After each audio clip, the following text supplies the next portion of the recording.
Uddin, বুগদা transport private লিমিটেডের manager. আমি আসন্ন পবিত্র ঈদ উল ফিতরের উপলক্ষে বুগদাদের সকল যাত্রী শুভাকাঙ্ক্ষী সবাইকে জানাই পবিত্র ঈদের শুভেচ্ছা, ঈদ মুবারক। আমি আশা করব বুগদাদের যে যাত্রী সকল বুগদাদের উপর যে আস্থা আছে এই আস্থা যাতে সবসময় ঠিক থাকে এবং বুগদাদের সকল যাত্রী যাতে নিরাপদে ঈদ যাত্রা করতে পারে, কেউ যাতে কোনো বিড়ম্বনা না করে এই ব্যাপারে আমি আমার পক্ষ থেকে সকল প্রকার চেষ্টা করে যাবো ইনশাল্লাহ।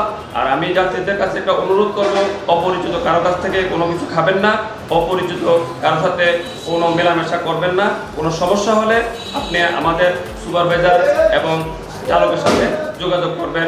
সবাইকে পবিত্র ঈদের শুভেচ্ছা জানিয়ে আমি আমার কথা শেষ করছি। ঈদ মুবারক, ঈদ মুবারক, ঈদ মুবারক।